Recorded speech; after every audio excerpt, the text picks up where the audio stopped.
रामायण की अमृत धारा में आप सबका स्वागत है। सभी सुनने वाले सज्जनों को जय सिया राम जी। रामायण के पिछले भाग में आपने वहां तक सुना था जब मुनि श्रेष्ठ भरत जी को कहते हैं कि राजा दशरथ सोच करने के योग्य नहीं हैं। अब इसके आगे से अयोध्या कांड भाग 27। सियापति रामचंद्र जी की जय, पवन सुत हनुमान जी की जय, उमापति महादेव जी की जय। जय जय सीताराम जी। मुनि श्रेष्ठ कहते हैं कि भरत, सोच उस ब्राह्मण का करना चाहिए जो वेद नहीं जानता और जो अपना धर्म छोड़कर विषय भोग में लीन रहता है। उस राजा का सोचना चाहिए जो नीति नहीं जानता और जिसको प्रजा प्राणों के समान प्यारी नहीं है।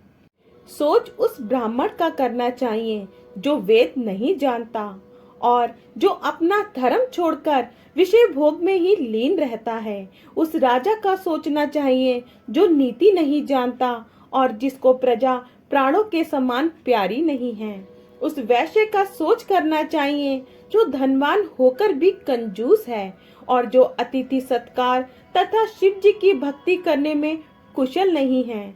उस शूद्र का सोच करना चाहिए जो ब्राह्मणों का अपमान करने वाला, बहुत बोलने वाला, मान बढ़ाई चाहने वाला, और उस स्त्री का सोचना चाहिए जो पति को छलने वाली, कुटिल, कलह प्रिय है। उस ब्रह्मचारी का सोच करना चाहिए जो अपने ब्रह्मचार्य व्रत को छोड़ देता है और गुरु की आज्ञा के अनुसार नहीं चलता। उस गृहस्थ का सोच करना चाहिए जो मोहवश कर्म मार्ग का त्याग कर देता है। उस सन्यासी का सोचना चाहिए जो दुनिया के प्रपंच में फंसा हुआ है और ज्ञान वैराग्य से हीन है। वानप्रस्थ वही सोच करने योग्य है जिसको तपस्या छोड़कर भोग अच्छे लगते हैं। सोच उसका करना चाहिए जो चुगलखोर है, बिना ही कारण क्रोध करने वाला है तथा माता पिता, गुरु, भाई, बंधुओं के साथ विरोध रखने वाला है। सब प्रकार से उसका सोचना चाहिए जो दूसरों का अनिष्ट करता है, अपने ही शरीर का पोषण करता है और बड़ा भारी निर्दयी है। और वह तो सभी प्रकार से सोच करने योग्य है जो छल छोड़कर हरि का भक्त। कौशल राज दशरथ जी सोच करने योग्य नहीं है, जिनका प्रभाव 14 लोगों में प्रकट है। हे भरत, तुम्हारे पिता जैसा राजा ना तो हुआ है, ना है और ना अब होने का ही है। ब्रह्मा, विष्णु, शिव, इंद्र और दिक्पाल सभी दशरथ जी के गुणों की कथाएं कहा करते हैं। दोहा, कहु तात के ही भांति को करहि बड़ाई तासु, राम लखन तुम शत्रुघ्न सरिस सुवन सुचि जासु। सियापति रामचंद्र जी की जय, सरिस सुवन सुचि जासु। सियापति रामचंद्र जी की जय। हे तात, कहो उनकी बढ़ाई कोई किस प्रकार करेगा जिनके श्री राम, लक्ष्मण, तुम और शत्रुघ्न पवित्र पुत्र हैं। राजा सब प्रकार से बड़भागी थे, उनके लिए विषाद करना व्यर्थ है। यह सुन और समझकर सोच त्याग दो और राजा की आज्ञा सिर चढ़ाकर आज्ञा का पालन करो। राजा ने राजपद तुमको दिया है, पिता का वचन तुम्हें सत्य करना चाहिए, जिन्होंने वचन के लिए ही श्री रामचंद्र जी को त्याग दिया और राम विरह की अग्नि में अपने शरीर की आहुति दे दी। राजा को वचन प्रिय थे, प्राण प्रिय नहीं थे। इसलिए हे तात, पिता के वचनों को प्रमाण सत्य करो, राजा की आज्ञा सिर चढ़ाकर पालन करो, इसमें तुम्हारी सब तरह भलाई है। परशुराम जी ने पिता की आज्ञा रखी और माता को मार डाला। सब लोग इस बात के साक्षी हैं। पिता की आज्ञा पालन करने से उन्हें पाप और अपयश नहीं हुआ। दोहा, अनुचित उचित विचारु तजी, जे पालहि पितु बैने, ते भाजन सुख सुजस के, बसहि अमर पति ऐन सियापति रामचंद्र जी की जय। बसहि अमर पति ऐन सियापति रामचंद्र जी की जय। जो अनुचित और उचित का विचार छोड़कर पिता के वचनों का पालन करते हैं, वे यहाँ सुख और सुयश के पात्र होकर अंत में इंद्रपुरी स्वर्ग में निवास करते हैं। राजा का वचन अवश्य सत्य करो, शोक त्याग दो और प्रजा का पालन करो। ऐसा करने से स्वर्ग में राजा संतोष पावेंगे और तुमको पुण्य और सुंदर यश मिलेगा, दोष नहीं लगेगा। ये वेद में प्रसिद्ध है, सभी शास्त्रों द्वारा सम्मत है कि पिता जिसको दे वही राज्य तिलक पाता है।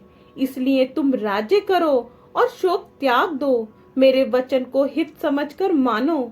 इस बात को सुनकर श्री रामचंद्र जी और जानकी जी सुख पावेंगे और कोई पंडित इसे अनुचित नहीं कहेगा। कौशल्या जी आदि तुम्हारी सब माताएं भी प्रजा के सुख से सुखी होंगी। जो तुम्हारे और श्री रामचंद्र जी के श्रेष्ठ संबंधों को जान लेगा, वह सभी प्रकार से तुमसे भला मानेगा। श्री रामचंद्र जी के लौट आने पर राज्य उन्हें सौंप देना और सुंदर स्नेह से उनकी सेवा करना। मंत्री हाथ जोड़कर कह रहे हैं कि गुरु जी की आज्ञा का अवश्य ही पालन कीजिए। श्री रघुनाथ जी के लौट आने पर जैसा उचित हो तब फिर वैसा ही कीजिएगा। कौशल्या जी भी धीरज धरकर कह रही हैं, हे पुत्र, गुरु जी की आज्ञा मान लो, उनका आदर करना चाहिए और हित मानकर उनका पालन करना चाहिए। काल की गति को जानकर विषाद का त्याग कर देना चाहिए। श्री रघुनाथ जी वन में हैं, महाराज स्वर्ग का राज्य करने चले गए। हे तात, तुम कुटुंब, परिवार, मंत्री और सब माताओं के सबके एक तुम ही सहारे हो।